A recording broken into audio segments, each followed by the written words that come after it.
আমি মালিক না, ক্ষমতাসীন না, স্বাধীন না, ক্ষমতার মালিক আল্লাহ, করেন তিনি, যেটা মনে চায় সেটা করেন। আমি চাইলেই করবেন তা না, তিনি চাইলে করবেন। এই জন্য বান্দার কাজ হলো সবসময় আল্লাহ পাকের ফায়সালাতে রাজি থাকা। যার মধ্যে এই গুণটা আছে যে আল্লাহর ফায়সালাতে রাজি, আর রিজা বিল কাযা, আরবিতে আর রিজা বিল কাযা, এটা একটা মহৎ গুণ, বড় গুণ।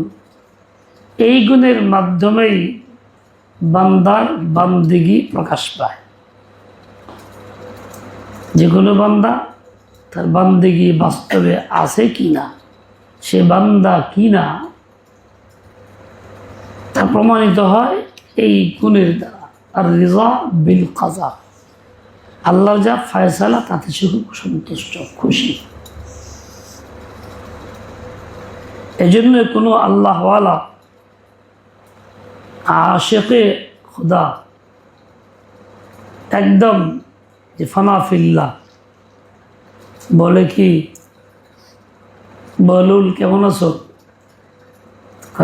আল্লাহ যায় যার মর্জি মতো চলে, হে ওর কেমন থাকবো রে? আল্লাহ যার মর্জি মতো চলে, কেমন থাকবো রে? তার মানে ভালো, চরম ভালো, খুব ভালো। লিগা আল্লাহ আমার মন মতো চলে। তো কইলা কি আল্লাহ মন মতো চলে কেমনে? কই মিয়া, আমার মর্জি আমি রাখি নাই, আমার মর্জি সবটুকু ফানা করে দিছি আল্লাহর মর্জির উপরে। যেটা আল্লাহ করে, হ্যাঁ হ্যাঁ আল্লাহ চাইছে, আমি এটাই চাই, ঠিক আছে, বাস খুশি। বৃষ্টি হইতেছে, ও আল্লাহর মর্জি বৃষ্টি হয়, আমারও মর্জি, আমি এটাই চাই, ঠিক আছে, কষ্ট নাই। এই বৃষ্টি দিলে কি আমার রোদ দরকার? তাইলে কষ্ট আছে। আল্লাহ শীত দিছে, আলহামদুলিল্লাহ, আমি এটাই রাজি, এটা আমার মর্জি, আল্লাহ যা চাইছে এটা আমি চাই। যে নিজের মর্জিকে আল্লাহর মর্জির ফানা করে দিয়া, এই লোকটা জীবনে কষ্ট থাকে না। ভালো, তাই তো কইছে আল্লাহ যার মর্জি মতো চলে, এবার কেমন থাকে রে? সে তো আরামেই থাকবে, কষ্টে থাকবেই না। করে খাওয়ার নাই, আচ্ছা আল্লাহ যা চাইছে না খেয়ে থাকা, আমি আমার মর্জি দেই, চলো ঠিক আছে, পারিশাই নাই, এটা বন্ধ কর, ওইটা চালু কর। এভাবে নিজের মর্জিকে ফানা যে করে, সে মহা খুশি, তার আনন্দের শেষ নাই, তার কোনো কাজে বাধা নাই, তার কোনো সমস্যা নাই, সে মজায় থাকে। দুনিয়াতে যে কয়দিন কাটায় মজায় কাটায়, জান্নাত তো কথাই নেই। নিজের মর্জিকে ফানা কইরা আল্লাহর মর্জিকে বাঁকা করতে হবে, বাঁকা, জিন্দা, স্থায়ী করতে হবে। যদি সুখ চাই তাহলে এর বিকল্প নাই।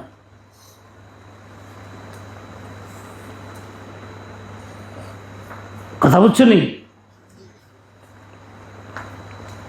আল্লাহ পাক আমাদেরকে এইরকম বুঝ দান করে। আল্লাহ পাকের মর্জির উপরে ফানা হওয়ার তৌফিক দান করে, তাহলে কোনো ঝামেলা কষ্ট বলতে কোনো কিছু থাকবো না। খাইলেও খুশি, না খাইলেও খুশি।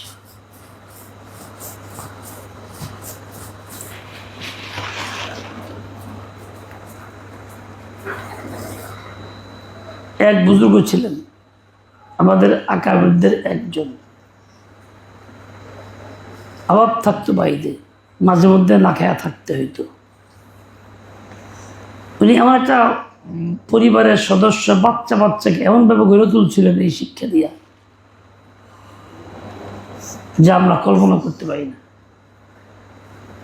যেদিন না খায় থাকার দিন, খাওয়া নাই, ব্যবস্থা নাই, সূর্যকে ফাঁকা আঁকার দিন,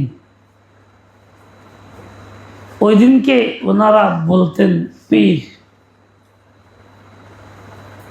आज हमारा पीर आया है, आज हमारा पीर आया है। पीर माने যিনি আল্লাহওয়ালা শেখ, যার হাতে বেয়াত হইলাম, তিনি হইল পীর। এমনভাবে করছেন, না খায়া থাকার দিনকে পীর বানাইছেন।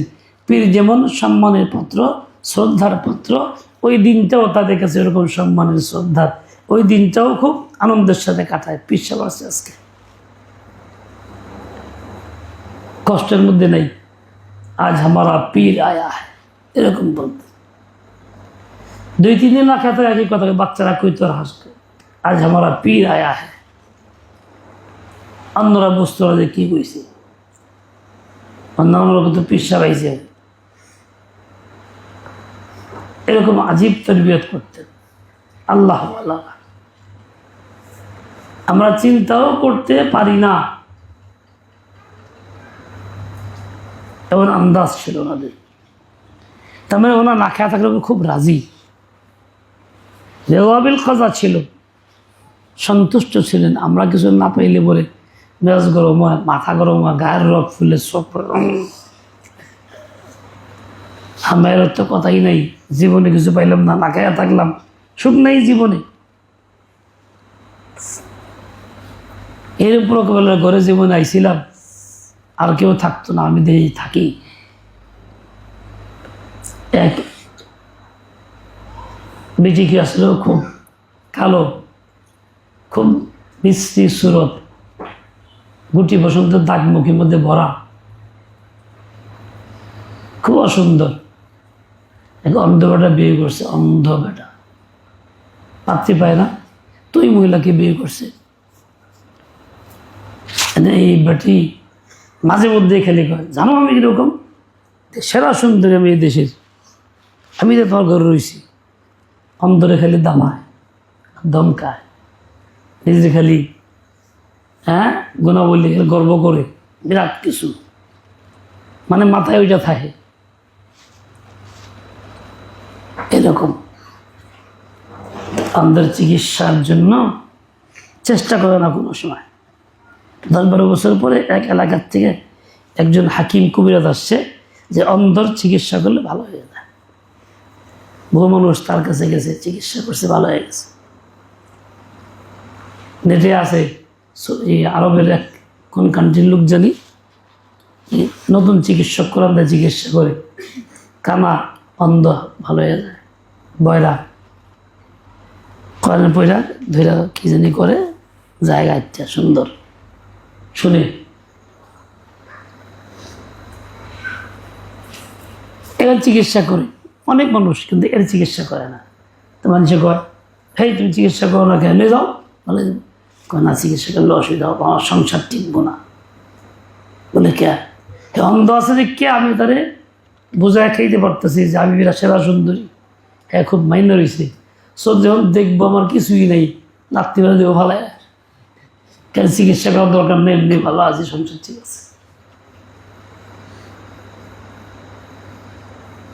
এরকম লোক আছে, স্বার্থপর,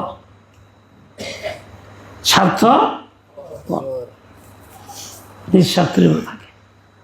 একটা নিঃস্বার্থ, স্বার্থ নাই, একটা নিজ স্বার্থ কাছাকাছি। নিঃস্বার্থ খেদমতের সুযোগ দিনের মধ্যে যা শুয়েছে আমাকে, তা হলো উদ্দেশ্য ভিন্ন, নিজ স্বার্থ। আর নিজের স্বার্থটাকে উদ্ধার করার জন্যই শুয়েছে মারি করবো, খালি জনগণের দেখাইব। আর যার ভিতরে আল্লাহর ভয় আছে সে নিঃস্বার্থ, নিজ স্বার্থ নয়। নিঃস্বার্থ আর নিজ স্বার্থ প্রশ্ন আছে নি?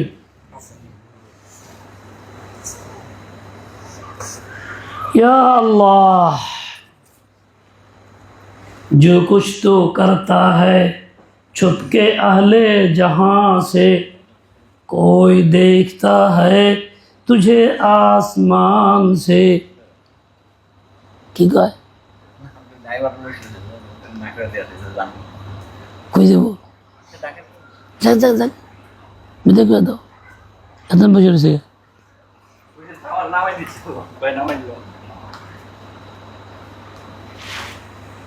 जो कुछ तो करता है छुप के अहले जहां से, कोई देखता है तुझे आसमान से। তুমি যা কিছু করো, যে ভাবভঙ্গি করো, যে কথা কও, মনের ভিতরে যে কঠিনতা জটিলতা নানান যাই কিছু থাকে, এই সবগুলি জানেন কে? আল্লাহ। কে জানেন? কিরে জুয়ান, সকালে ধরে কি কইলাম, এখন তুই ঘুমাইতেছস? দেখছস 4 চোখ লাগাইছি, এই যে দেখতেছি। দেখেন কে? শুনেন কে? জানেন কে? আল্লাহ দেখেন, আল্লাহ জানেন, আল্লাহ শুনেন। আল্লাহ দেখেন, আল্লাহ শুনেন। কাজেই কোনো কিছু গোপন করার কায়দা নেই আল্লাহর কাছে। লা তাখফা মিনকুম খাফিয়া। যাই হোক, আল্লাহর ফয়সালা থাকে বান্দার, চলো বান্দিগির বহিঃপ্রকাশ যেসব গুণাবলীর মাধ্যমে হয়, তার একটা হলো এইটা, আর রিজা বিল কাযা। কি পেলাম? আল্লাহর ফয়সালায় রাজি থাকা, বহলুলের মতো হওয়া। জিন্দেগি এরকম যে বানায়, তার কোনো পরিচয় নেই, তার কোনো কষ্ট নাই, সবসময় আরাম আরাম আরাম আরাম আরাম, সব মন মতো। বুঝছেন কথা? সব মন মতো কর। ও বৃষ্টি, আলহামদুলিল্লাহ, আমি তো বৃষ্টি চাইছিলাম, আল্লাহ যখন চাইছে আমিও কি চাইছিলাম, তার অসুবিধা নাই, এটা আমার দ্বারা যা চাই তাই আল্লাহ দিয়েছে রে, এরকম কোন লাগবে। এই সিফাত বানাও। যাও, সুবহানাকাল্লাহুম্মা ওয়া বিহামদিকা আশহাদু আল্লা ইলাহা ইল্লা আনতা আস্তাগফিরুকা ওয়া আতুবু ইলাইক।